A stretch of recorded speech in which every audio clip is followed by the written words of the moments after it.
Kalau untuk dendam mau tidak mau itu memang harus hilang, Uncle.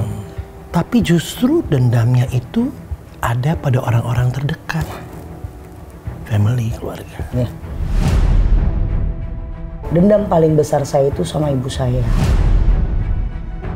After saya dewasa, lulus sekolah, terjadilah momen dimana nggak tahu kalau saya pulang, disitulah saya ngelihat mama saya selingkuh. Terus akhirnya bikin motivasi kamu keluar dari santet yang hitam itu apa?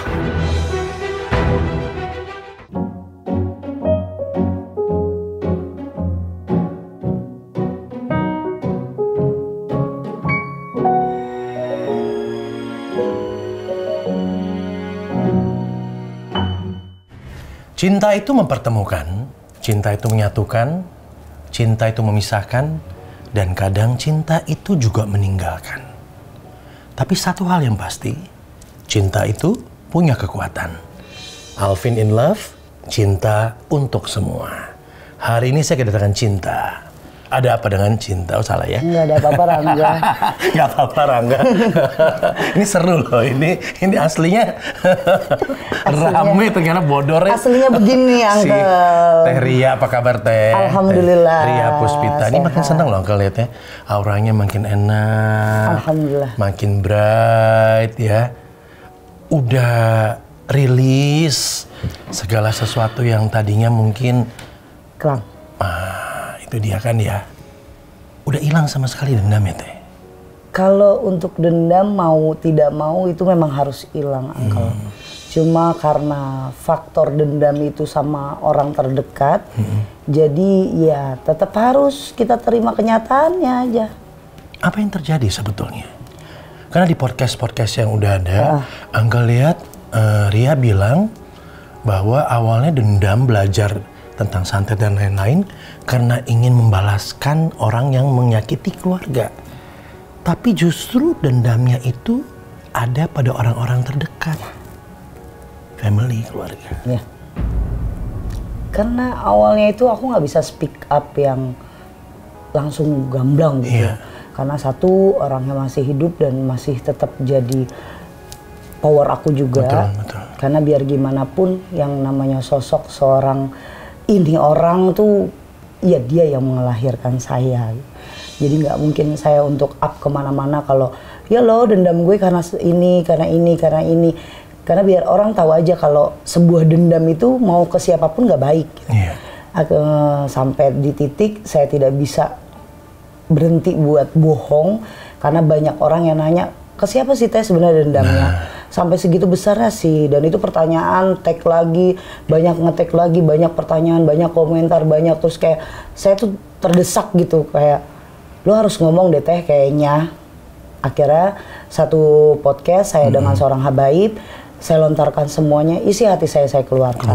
Keluar semuanya, itu nggak ada kita untuk chat dulu atau kita briefing dulu, enggak. Saya keluarkan kalau dendam paling besar saya itu sama ibu saya. Apa yang dia lakukan pada kamu? Masa kelam kita dulu itu sebenarnya harmonis. Iya. Karena kita keluarga yang sangat sederhana, banyak cinta dari ayah ibu saya, dari mama papa saya. Cinta itu ada kan? Ada. Tumbuh itu sampai saya sekolah terus, tahap itu tumbuh terus. Karena saya mau SMP ke SMA, walaupun saya dibully sama orang karena kehidupan saya miskin, terus saya dulu punya faktor sakit kepala, bukan sakit kepala, sakit kulit, tapi di kepala itu korengan gitu loh, Uncle. Dan kalau orang Jawa bilang silokarang, itu akan bisa sembuh kalau anak ini dewasa atau puber. Dan itu benar. Memang hilang. Pas saya mau menstruasi sampai saya SMP, penyakit itu hilang, tapi mindset orang di sekitar itu tetap. Ria itu borokan, ketombean, korengan dan lain-lain. Dan secara nggak langsung kan berbekas ya? Iya, kalau itu ibaratnya pembantu saya, keluarga saya yang nguatin. Nggak apa-apa nanti adek bisa sembuh kok, bisa sembuh gitu.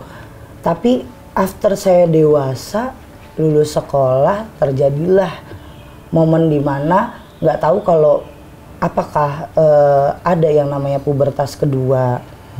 Apakah ada benar di saat usia 40 ke atas itu dewasanya seorang perempuan atau laki-laki diuji dengan ketemu lawan jenisnya yang lain, mungkin ada konflik di rumah.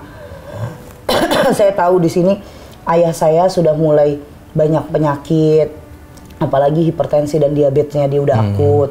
Tambah lagi mulai mama saya dikenalkan dengan lingkungan yang tadinya mama saya nggak pernah keluar, akhirnya keluar, dikenalkan dengan sekeliling yang nimbul jadi mama saya yang beda, yang suka main, keluar, jalan dan lain-lain. Itu masih bisa saya terima. Yang terburuk apa? Yang terburuk, saya pulang kerja, saya dihina sama ibu saya, dibilang abis ngelonte, abis saya melacur gitu. Padahal saya benar-benar kerja, cuma saya memang nyasar pulangnya karena saya nggak tahu jalan. Biasanya saya diantar jemput papa kan, papa sakit, saya harus bawa motor Ibu sendiri. sendiri yang ngomong gitu apa rasanya? Sakit banget. Oh, saya kecewa. Saya pernah bilang sama tante saya bilang ibu juga kan, manggil ibu, Bu, kalau sekali lagi saya dikatain pelacur sama lonte, saya mau kabur dari rumah. Itu titik pertama, saya kabur dari rumah. Saat kabur, saya coba buat kasihan sama adik saya pulang, disitulah saya ngelihat mama saya selingkuh. Papa saya masih sehat. Saya coba buat kontroversi ini hanya untuk saya dengan mama saya karena papa saya kerja. Saya tahu kalau dia dikasih tahu pasti ada imbas kesehatan yang benar-benar parah. Benar. Akhirnya papa saya tahu dan stroke. Ya Allah. Nah saat stroke itu tetap mama yang ngurusin. Beberapa bulan kemudian saya kasih tahu kalau mama makin jadi di luar karena kan udah papa nggak bisa kemana-mana, nggak bisa konflik gitu. Mama tetap begitu terus. Jadi kalau papa lagi keluar dia bawa laki-laki atau dia jalan sama laki-laki. Dan itu membekas terus di benaknya. Terus ya, sekarang ginilah, ayah kita kerja pagi, siang, sore, malam. Kita seorang istri gitu. Di rumah bukan yang ngurus anak tapi ngelakuin hal itu. Terus omongan ke anak-anaknya itu dari dulu sampai detik ini saya ngobrol sama uncle, keluar kata kasar terus, kayak udah tabiatnya dia. Memang ucapan Ragunan itu pasti harus keluar. Segala binatang keluar. Yang paling menyakitkan kamu apa? Kata lonte. Lonte tadi. Ya saya nggak lonte. Saya bukan pelacur, saya kerja, nggak pernah yang namanya ngejual diri gitu. Tapi saya nggak pernah dihina orang lain. Kenapa? Justru orang terdekat sendiri yang kamu sayang yang hina kamu. Padahal semua gaji saya buat dia. Saya nggak pernah megang uang, uncle. Semua buat mama. Bahkan saya bilang, kalaupun ada taruhannya itu nyawa, saya akan kasih ke keluarga saya. Karena saya tipikalnya kayak gitu sampai detik ini. Saya bilang, saya setenar sekarang sebanyak orang ini kenal sama saya. Kalau memang itu buat kamu bisa merendah, kamu bisa ngilangin ego kamu, ambil semua harta saya, tinggalin saya dengan anak saya. Kalau memang cuma mau harta. Iya. Karena konfliknya itu bukan ada lagi kemarin. Sampai detik ini. Sampai sekarang. Yang membuat kamu bisa memaafkan dia apa? Dia tetap ibu kandung saya sampai saya mati. Nggak ada yang bisa gantiin dan saya nggak mau digantiin. Tapi kalau saya mau nanya sama Tuhan, kalau boleh memang diganti orang tua saya, dari dulu aja saya minta diganti. Karena bagi saya nggak adil. Saya perempuan, saya harusnya lebih dekat dengan ibu saya. Tapi kuat ya kayak gitu ya. Harus kuat. Mau tidak mau, karena yang paling berat itu saya harus jadi ayah, jadi anak. Sorry. Karena kalau ngomongin keluarga, pasti.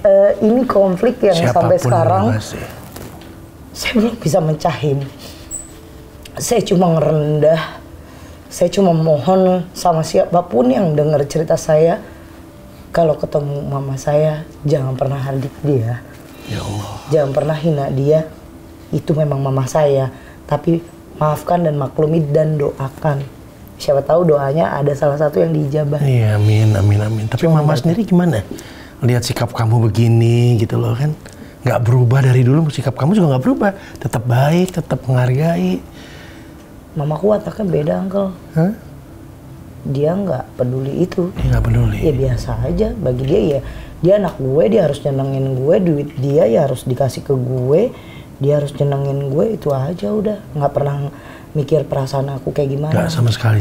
Jadi Bukan berarti kita ingin mengharapkan imbalan yang sama ya dengan apa yang kita berikan, tapi itu tidak datang ya. Tapi inilah berkah cobaan buat Ria bisa kayak sekarang jadinya. Ya, saya sampai Ya kan? pernah bilang sama mama, saya nggak masalah kamu dulu nyakitin saya dengan papa.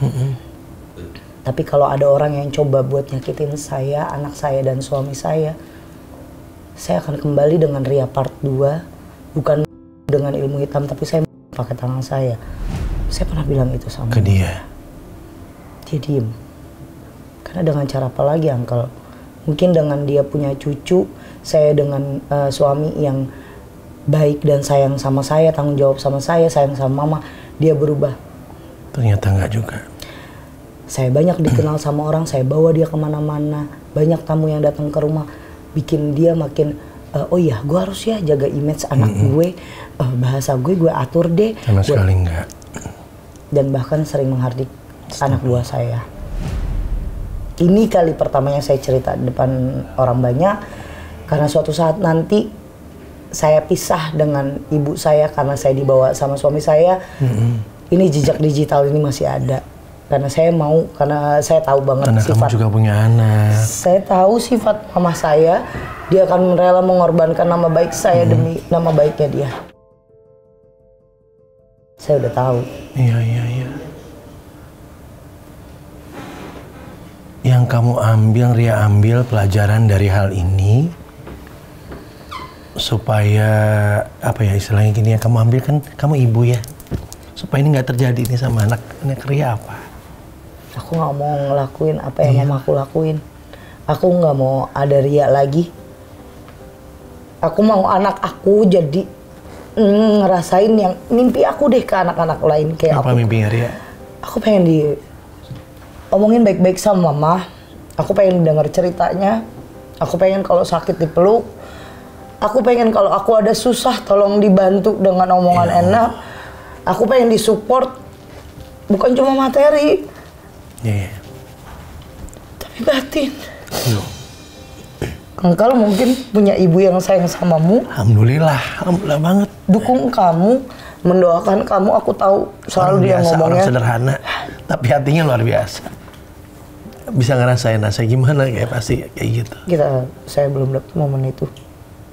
Kalau orang bilang traumanya sampai kapan? Sampai saya punya anak, trauma itu masih ada. Sampai sekarang saya lagi mikirin sama suami saya, cara apa sih yang terbaik buat dia? Kalau saya pergi dari rumah, dibawa sama suami saya, orang tua tinggal satu, lo tinggal. Ada aja yang ya. Tapi kalau bareng, reputasi saya dihancurin sama dia terus. Saya harus jadi orang lain. Jadi sampai sekarang masih bareng ya? Masih tetap saya sayang, masih tetap saya coba.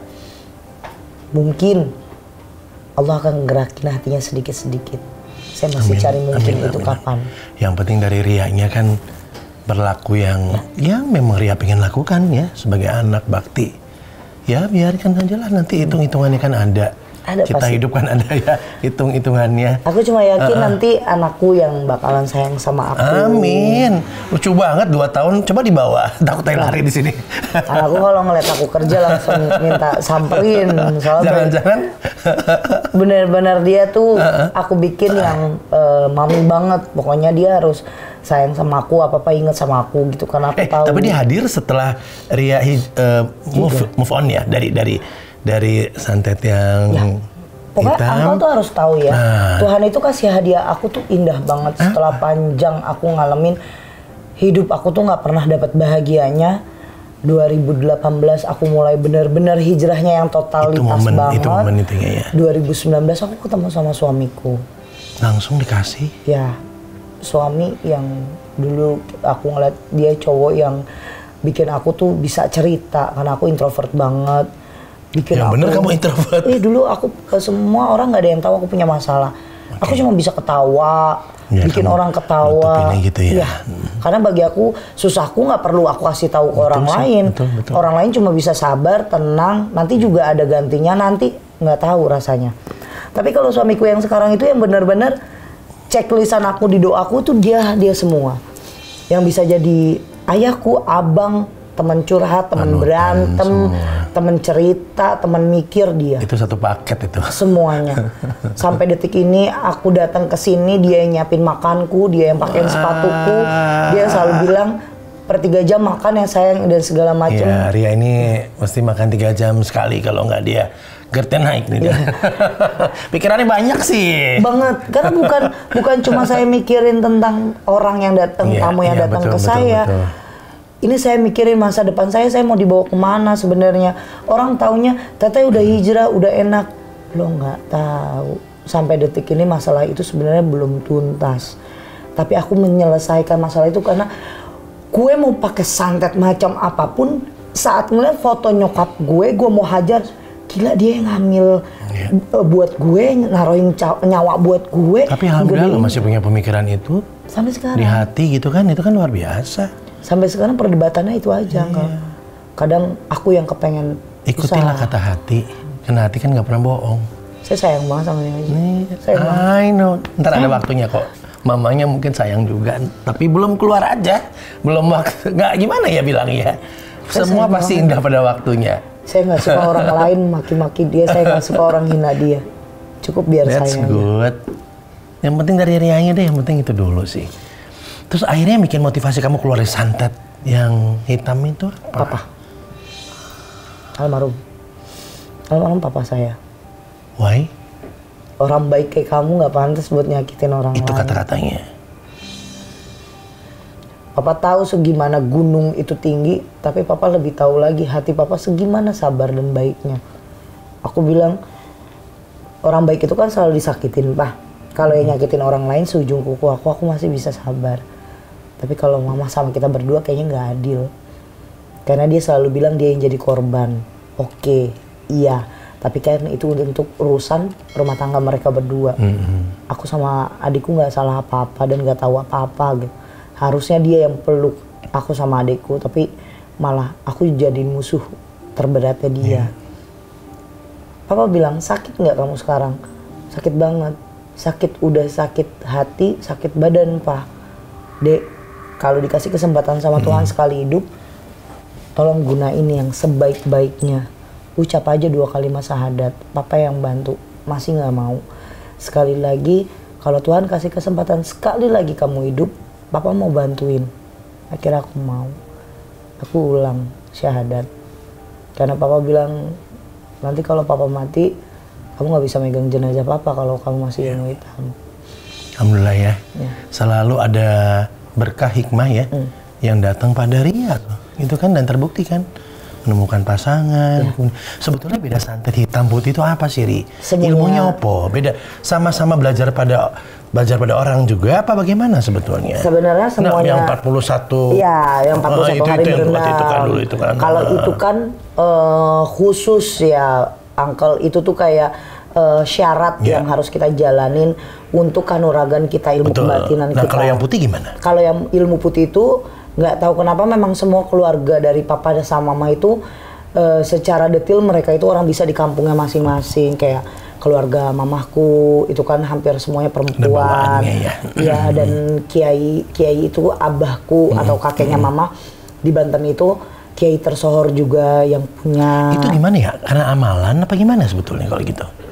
Aku dari kecil itu terbiasa sama yang namanya puasa dengan zikir, wirid malam. Jadi kayak kita tinggal narusin aja. Dan almarhum nenekku pernah bilang, segala penyakit itu kalau kita nawarnya pakai Tuhan, jalurnya di langit, pasti cepet penawarnya. Nggak ada obat yang paling ampuh kalau nggak Allah yang turunin. Allah yang ngasih, Allah yang juga yang kuncinya di situ ya. Ya, kalau anak-anak umur SD sekarang masih belajar Iqra, saat SD aku udah belajarnya udah Al-Muluk dengan fadilahnya, terus kayak Al-Waqiah dengan fadilahnya. Jadi kita udah terbiasa dengan hal itu gitu.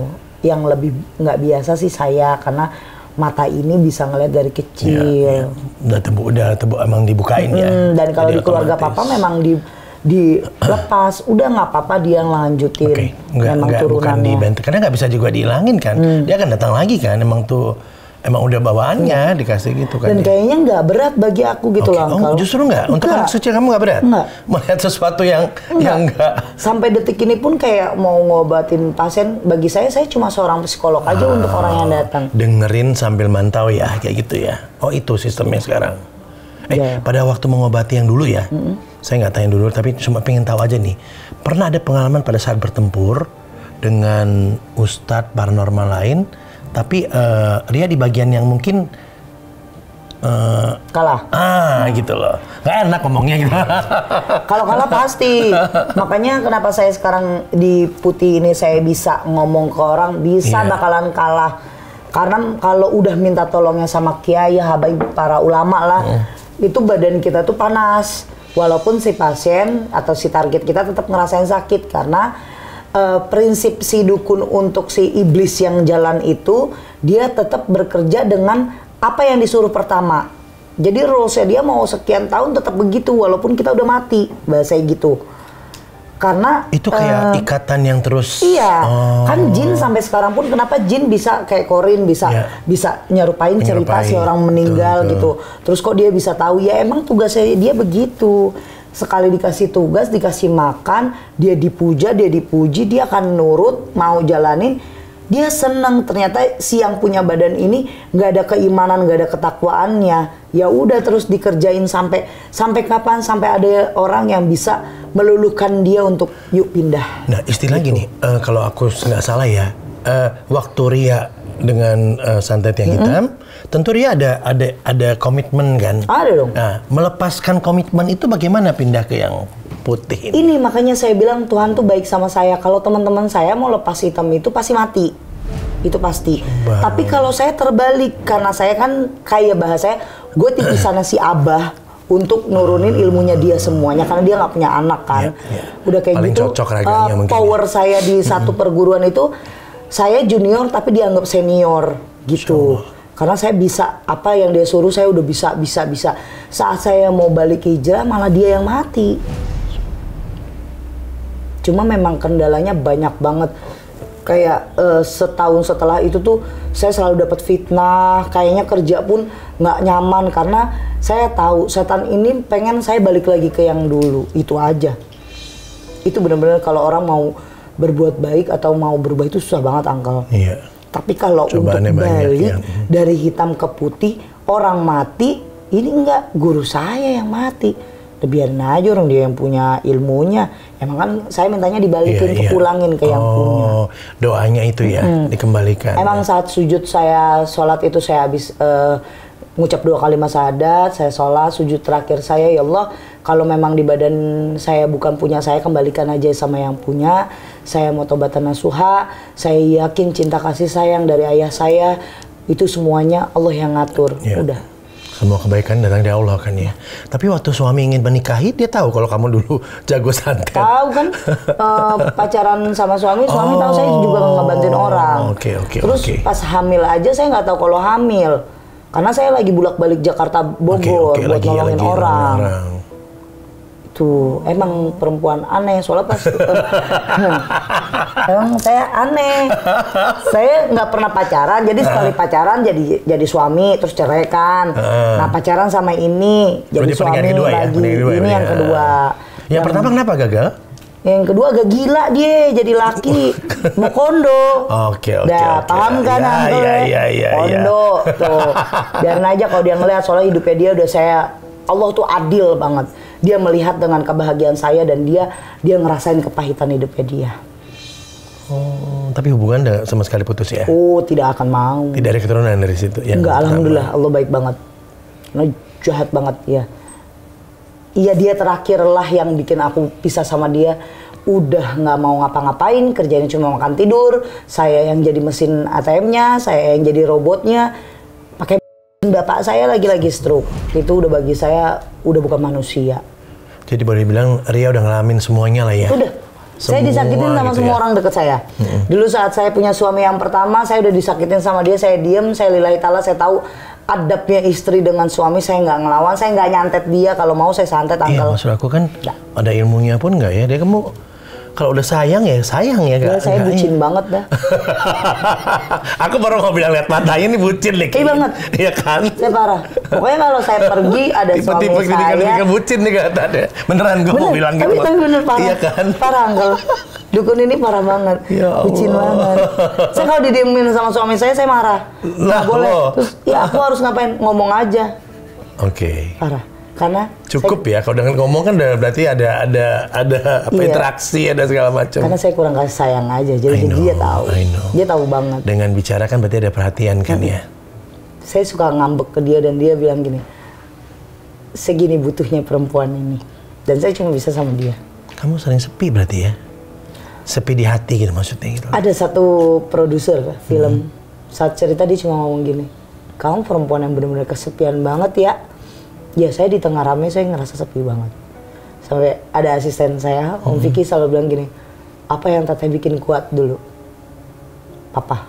Kalau nggak ada papa saya mendingan saya bunuh diri karena nggak ada lain yang bisa saya banggain terus buat lindung, nggak ada. Sekarang ada suami saya bilang power saya kembali lagi. Powernya dikasih lagi, kuat lagi jadi. Saya ngerasain Uncle 30 tahun saya nggak pernah jadi manusia. I know. Saya nggak pernah jadi perempuan, itu yang paling pedih. Nggak pernah Uncle saya ngerasain yang ini uang belanja, sini peluk aku, nggak boleh sakit. Sampai beberapa hari yang lalu, baru beberapa hari yang lalu, saya sakit. Suami saya nanya gini, Ayang, kamu punya kartu dokter di sana nggak? Aku nangis, aku bilang aku nggak pernah berobat. Yang maksa saya untuk berobat cuma kamu aja. Karena kamu yang paling takut saya sakit. Yang lain kalau saya sakit, jangan sakit lah, cari duit. Sekian tahun itu ya, Ri. Makanya sekarang saya sama anak-anak yang ikut saya, saya bilang kalau ada urusan sekolah anak gak bisa makan, bilang sama saya. Hebat. Saya nggak mau orang-orang di sekitar saya nggak punya, nggak mampu, saya nggak mau. Hebat. Biar saya kerja, saya aja yang kerja. Kalian yang ikut saya, kasih sekolah buat anak yang benar. Anak butuh sekolah, kasih. Saya nggak mau mereka ngerasain yang saya rasain. Sampai ke mama saya. Masya Allah. Mama mau apa? Hari ini dia minta aku beliin. Karena aku tahu umur aku nggak lama, Uncle. Kita nggak ada yang tahu umur kita kapan ya. Itu, aku cuma mau potretku sekarang orang sayang sama aku, Uncle. Kalau orang lain nanya, pasti dia faktor ekonomi. Gue nggak miskin duit, tapi gue nggak punya power hidup gue. Duit bagi gue bukan segalanya. Saya pun bilang sama suami saya, duit masih bisa gue cari ya. Iya. Gue pengen bahagia. Kan udah dikasih sekarang. Dan sampai sekarang saya bilang gue cuma pengen bahagia. Amin. Jadi Kan dia juga nolong orang juga. Saya nolong orang pun, saya cuma butuh orang datang sedih, pulang besok lagi datang senyum. Walaupun saya yang nggak tidur, saya yang puasain, saya yang kerjain. Bagi saya pernah dulu nyakitin orang, sekarang saya buat penggugur dosa saya. Waktunya ya, buat melakukan yang baik lah, ya. Dan rasanya beda pasti ya. Banget. Udah banget, karena kalau sekarang itu banyak orang yang doain saya, sayang sama saya. Kalau di komentar saya suka senyum, ya Allah, baru kali ini gue disayang sama banyak orang yang gak gue kenal. Dan itu rasanya nikmat banget, orang gak kenal aja nyaingin kita gitu ya. Banyak orang yang pengen ketemu sama saya. Kalau dulu banyak orang yang cibir saya, sekarang yang nggak kenal aja nggak percaya saudara. Itu saudara gue, sompret. Dulu aja gue susah nggak ada yang mau temenin. Laler aja kali mau kesini, orang miskin balik lagi. Emang separah itu dulu kamu? Parah banget, Uncle. Apalah, udah namanya chapter hidup mah biasa.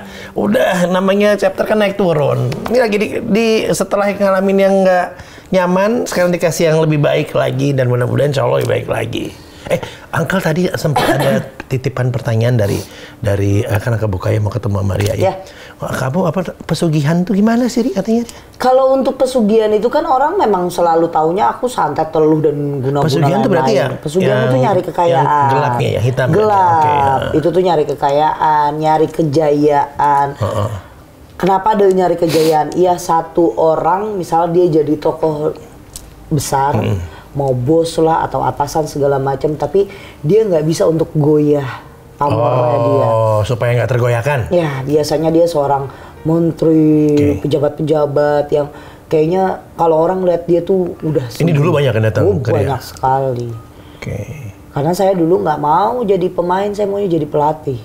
Jadi orang yang datang saya untuk minta itu, bukan saya minta sugih. Nah, kalau misalnya orang-orang yang dulu datang ke Ria dan ambil jasanya, ikut jasa Ria ya, minta jasa ke Ria, tapi kemudian Ria sekarang udah hijrah ya, ke yang putih nih, itu bagaimana tuh jadinya? Itu kan bukannya nggak boleh itu putus ya katanya kalau nggak salah ya? Lepas. Langsung putus. Kebanyakan kalau pasien-pasien saya yang lama, kalau dia yang datang minta sugih, susuk gitu, kalau nggak gila dia udah mati duluan. Ada, saya dapat info saat saya viral pertama kali itu abis lebaran kan viral. Saya didatengin tamu, dia dari Jawa Barat, dia bilang juragan stres tiba-tiba. Juragan tiba-tiba gila. Di tahun 2017 saya flashback, itu di tahun saya lagi istiqomah. Karena harusnya dia 2018 itu datang lagi untuk touch up. Karena itu kan nggak boleh berhenti ya, masih continue dilakukannya ya. Medianya apa sih kalau gitu?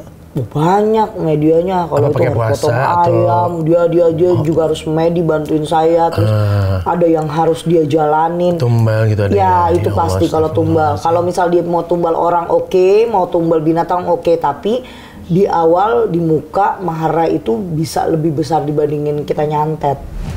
Kebanyakan itu yang saya mau itu kejayaan, karena dia nggak perlu pakai tumbal orang, tumbalnya bisa binatang, tapi mahar untuk saya gede. Mas misalnya 100 gram dengan kambing 2 gitu. Tapi saya juga nggak bakalan nikmatin Uncle uangnya, karena si Mokondo duitnya dihabisin semua sama doi. Ini yang dulu ya? Iya, karena dia kan penggila narkocoy ya. Jadi udah otaknya udah selebeu. Jadi saya nggak pernah dapetin uang dari itu. Meskipun duitmu banyak dulu pasti ya? Banyak banget, bukan banyak lagi, banyak banget. Kalau santet tuh katanya orang mau berpulang, nggak bisa berpulang ya kalau nggak ditarik dulu. Oh iya, itu harus. Karena gini, di badannya dia kan ada selisipan dari kita atau tanaman dari kita, dimana bumi itu nggak akan pernah nerima itu. Jadi di saat malaikat pun sudi untuk megang kita, karena ada satu perjanjian yang belum kita selesaikan. Biasanya itu si calon mayit itu akan tersiksa dulu. Dan keluarga ngelihat dengan matanya kayaknya kasihan. Kalau begitu kan orang udah nggak bisa ngapa-ngapain tapi nggak bisa lewat juga. Iya, nggak bisa mati juga. Kasihan kan udah dipasang alat dan lain-lain. Biasanya langsung nih minta tolong sama kiai, alim ulama gimana caranya buat membersihkan, bersihin, lepasin. Memang kalau bukan yang nanam agak susah prosesnya. Bisa 1 sampai beberapa kali kita cabut gitu. Kalau nggak cocok di tangan. Kalau santet tuh cocok-cocokan. Saya mau ini misal gitu, nggak bisa dia bilang kamu nggak cocok itu, ya gitu ada nggak sih? Kalau untuk santet nggak ada yang nggak cocok. Tapi kalau nyembuhin tuh baru susah. Karena kalau nyembuhin kan gini, orang datang kayak Uncle datang ke saya, terus saya ada syaratnya buat Uncle nggak jalanin syaratnya, itu juga kadang-kadang bisa mental gitu aja. Syarat kalau untuk pengobatan lebih gampang, tapi kalau syarat untuk nyakitin nggak ada. Yang penting kalau kita mau nyantet, lo punya duit, alat-alatnya udah sedia, jadi udah. Satu arah ya. Kalau penyembuhan ya. Penyembuhan agak susah, tapi kalau di saya syaratnya itu si pasien harus senang, nggak boleh banyak pikiran. Mentalnya harus rubah dan jangan pernah nanyain lagi, kok sakitnya hilang ya tiba-tiba. Jangan ditanyain lagi, udah buang. Karena itu kembali lagi setelah penyembuhan dari goibnya, mentalnya Uncle biasanya langsung sakit. Yang kena di situ ya. Karena mereka sudah terbiasa ngejalanin sakit itu. Jadi di otaknya dia, kayaknya beneran deh gue disantet lagi nih, dikirim lagi, padahal enggak. Mindsetnya iya, itu. Mindsetnya kayak orang NCD ya kan, juga kan dia begitu ngerasa ini, tapi nggak tahu kalau dia itu ngerasa seperti itu ya sama. Ria ada pesan nggak buat orang yang kepingin ngirim santet atau mau belajar ilmu hitam? Pokoknya kalau setelah kamu udah move on ya. Iya, setelah nih aku jadi begini ya. Kalau untuk orang yang mau ilmu hitam, mau nyantet orang, pokoknya mau melakukan hal-hal yang perdukunan, ingat selagi Ria Puspita masih hidup, hati-hati. Saya nggak bisa tinggal diem. Siapapun yang minta tolong, walaupun dikembalikan itu katanya jangan, itu biarin dosa tanggungan saya, pasti saya abisin orang yang mau ilmu hitam. Selagi saya masih hidup, jangan pernah coba-coba buat ilmu hitam nyantet orang. Ingat, di atas kamu masih ada lagi dukun paling sakti. Dan di atas yang paling sakti ada saya yang lebih sakti dibanding kalian ilmu hitam. Wow, harus ditantang sekali kamu itu ya. Karena mereka nggak ada apa-apanya gitu. Mereka boleh bilang sakti, tapi coba zikir depan saya. Masya Allah. Kalau memang mereka tidak mental dari tangan Allah, nggak dapet salapetan dari Allah, terus dia nggak minta ampun, nggak mungkin. Karena saya dulu ngerasa paling sakti. Kamu pernah di posisi itu ya, di rasa yang kayak gitu. Dia tahu betul ya. Saya tahu sombongnya iblis itu seperti apa. Tapi gimana kumandangnya Bilal bin Rabah, lebih indah dibandingin sombongnya iblis. Jadi saya percaya Tuhan itu lebih tinggi dari segala-galanya. Jadi kalau mereka mau sombong, udah pasang aja muka saya. Kita main sombong-sombongan, adu mekanik. Mereka udah pada tua, ilmunya ilmu jadul, ilmu lama, gampang diarahinnya. Kamu tuh ya. Kita harus sombong sama mereka. Kalau gitu. kita yang takut, ih ilmu hitam takut, ih mereka masih bangga Uncle. Pasti bangga banget. Ih gua sakti, mereka pasti takut. Selagi masih saya masih hidup, baik-baik aja. Mantap kali. Kalau kita, aku mau kasih hadiah deh. Nih, dari anakmu dan suamimu loh, bukan dari aku loh. Terima kasih Uncle. Iya, buat ibunya yang sayang sama mereka. Ya. Dan saling menyayangi ketiganya. Thank you, Ri. Ya, terima kasih Uncle sudah buat aku nangis di episode kali ini. Deh. Maksudnya seneng kan, namanya kita apa ya? Saling ngerasain ya, itu ya. Tapi disinilah nanti suatu saat nanti ada orang yang menanyakan seperti apa pahitnya saya, seperti apa yang saya rasakan, biar mereka yang nonton. Dan pasti ada manfaat, insya Allah. Bismillah. Ya? Terima kasih Ria. Ya, sama-sama. Bye.